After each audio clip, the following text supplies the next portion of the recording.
What's up, party people? It's Groundhog Day. Punxsutawney Phil will be coming out of his hole today and telling us whether we're getting 6 more weeks of winter or not. He's so fluffy.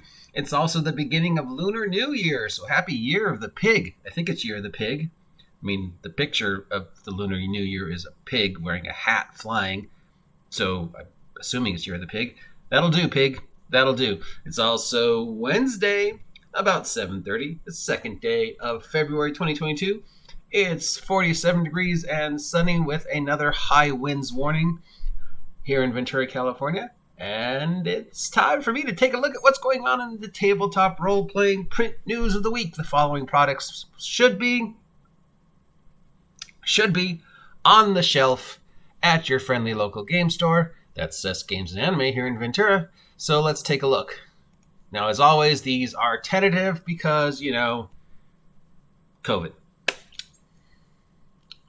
And, of course, we should be seeing, by the end of this week, the rules expansion gift set with both the regular cover and the new chibi cutie art alternate covers for D&D. That includes Xanther's Guide to Everything, Tasha's Cauldron of Everything, and Mordekainen's Monsters of the Multiverse, plus the brand new super duper slipcase DM screen. Monsters of the Multiverse, most likely one of the most useless products they've made. If you already have Xanthers and the previous monster books, you really don't need this. Speaking of D&D, of course, Mordekainen's and Strixhaven are still in the news.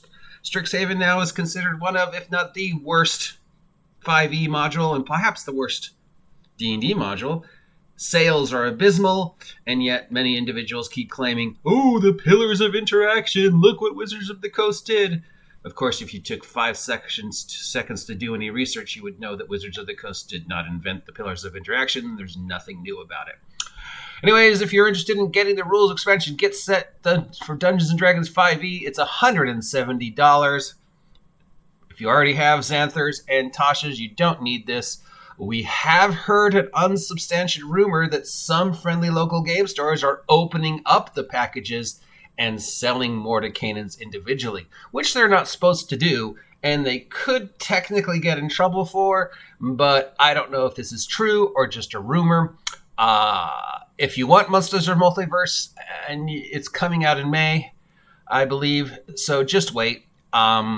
If you go in and you see the gifts packed open and your friendly local game store says you can buy Monsters of Multiverse separate, well, that would be like $50, and it's technically not supposed to, but it might only be the only way you can get the art, though I'm sure they'll make prints of the art eventually if they haven't already. The Beholder looks okay. It's got Xanthers holding his fish, so,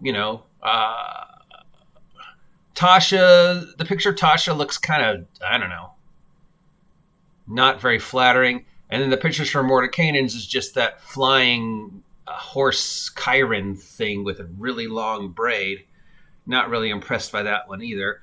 The art on the DM screen is, what you would expect, except now it's the super chibi cutie art that D&D seems to be embracing. I don't really care one way or the other. I mean, half of me likes the chibi, cutie anime art. Half of me is like, where's the old classic art? And another half of me just doesn't care anymore.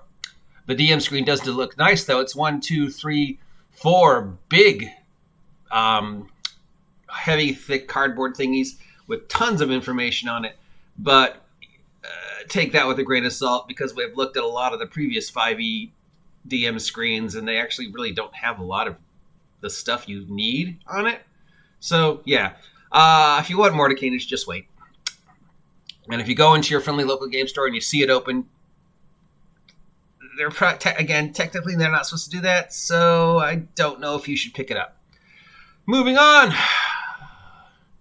Broadsword Monthly from DM Dave is out. We have issue 19 and issue 20. DM Dave, we spoke of last Friday on my vlogcast about amazing third-party 5e product. DM Dave does about 30 things a month for $7 for 5e. So if you're running 5e, You could support his Patreon for $7 and get all this stuff. You could get Broadsword for $25 each. It's tons of it. It's like 15 adventures, new player options, new monsters, new magic items, new spells. If I was running a 5e game and wanted to run a third-party 5e game, I would definitely support this. So if you're a 5e fan and want to get a ton of stuff for a highly reasonable price, check out DM's Dave Patreon. Moving on. From Legendary Games, for Pathfinder 2nd Edition, we have Beast of Legend. This is a $13 bestiary book featuring 10 new monsters for Pathfinders. Pathfinder, nah. From Exalted Funeral, we have Pharaoh of the Stratosphere and then Insectary, Dungeon Crawl Classic Adventures. These are $15 for Pharaoh of the Stratosphere and $12 for the Insectary. Pharaoh of the Stratosphere is a level 3 adventure for DCC with the typical ridiculous blend of sci-fi and fantasy that DCC is just synonymous with. The Insectary is a collection of insects. So, if you don't think there's enough giant insects running around your D&D game or your Dungeon Crawl Classic game, check this out. DCC modules are fun. They're weird. They're different. They're hard to describe. But yeah, I've gone through a few run by Aaron the Pedantic. Shout out to Aaron the Pedantic. I love DCC. It's incredibly complicated, incredibly silly, incredibly ridiculous. I do have to do another review of it, but yeah, it's worth the time and effort just because it's so ridiculously fun. So yeah. Moving on. From Terminal Games for Dungeon Crawl Classics, we have Blackout and Crater Vale, a 0-level RPG adventure. It's Halloween night in 1980's. So this looks like it's an attempt to take DCC and turn it into Stranger Things. That would be a lot of converting, considering DCC. I mean, how do you do angsty teenager in a system with elves and random magic and chaos and stuff like that? There is. They've done a Weird West DC game, and of course there's Mutant Crawl Classic, which is their post-apocalypse game world. But I don't think DCC has done a modern day Stranger Things horror. So I'm assuming this module includes all the rules you would need to convert the DCC rules to modern day. I'll have to ask Aaron the Pedantic about this one. So yeah, I need to take a look at that one. But it's $35. So if you want to take the DCC rule set and move it to 1980s Earth, yeah, we might have to come back with that. From Green Ronin, we have Envoys of the Mount for Blue Rose, the True 20 edition. Wow, there's a word I haven't heard in a long time, True 20. This is $40 for a large campaign that spans 5 years and 4 years of play, set in the Blue Rose universe. Blue Rose, of course, being the romantic fantasy game that Green Ronin occasionally tries to pimp using the True 20 edition. True 20 was sort of another OGL 3.5 clone, taking the D20 rules and sort of chewing them up and spitting them back out. A lot of really interesting ideas in True 20. It has a campaign setting that I really enjoyed called Out of Time, which was sort of a weird take on time travel and, the idea of missed time and how people the power of missed time. Nothing ever came of True 20. And of course, now the world is in 5e. But interesting that they would return back to True 20 and not the age system, considering how much Green Ronin is pushing their age system right now. Interesting. I don't know what to say about that. Ascendant by Autorac. This is the OSR superhero role-playing game. It's $60. It is currently the #1 seller on drive-thru. I hear nothing but good things about this game, although apparently it is very math, numbers crunchy. But yeah, it's considered one of the best current superhero role-playing games out, and it's like a platinum seller on drive-thru, and everybody has said good things about it. And it's $60. From Pegasus Spiel, we have Talisman Adventures RPG Accessory Pack for the Talisman Adventures role-playing game. They made a Talisman role-playing game? Oh, yeah, I think I remember mentioning that. $15, you get Dyson tokens and a little teeny mini adventure set for the Talisman role-playing game universe. I haven't really heard anything about the Talisman role-playing game universe. I remember it coming out. I remember making the prophetess joke. But then I never heard anything out of it again. So does anybody know if this has actually got any wheels? Anyways, thank you, Pegasus Spiel, for keeping the Talisman, semi-relevant.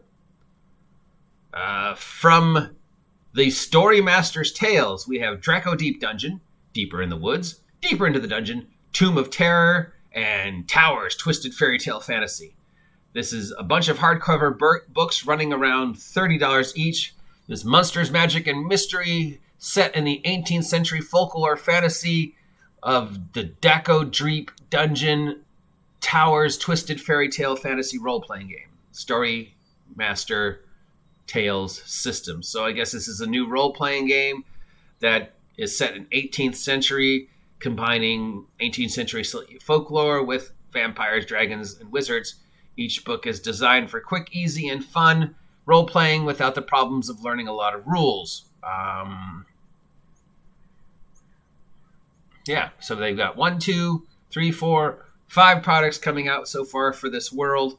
Interesting. And that seems to be about it for this week on the shelves of your tabletop role-playing game friendly local game store. Let's see if we have Blackout at Crater Vale.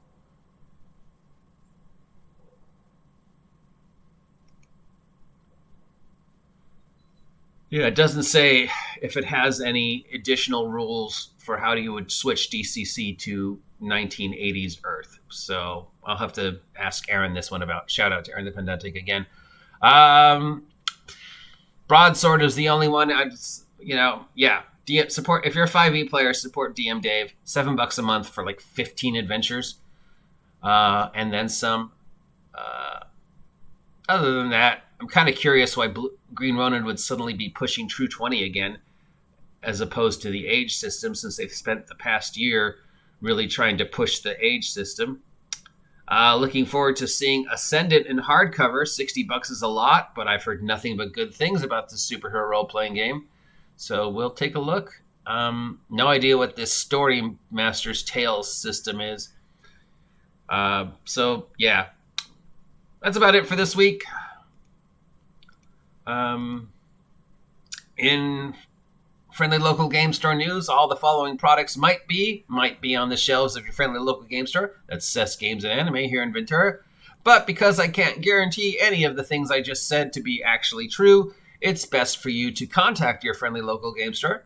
That's Cess Games and Anime here in Ventura, and ask them if any of these titles actually are in stock or if they can get them for you. If you haven't picked up Strixhaven yet, I can assure you it's still in stock at your friendly local game store because it's not selling.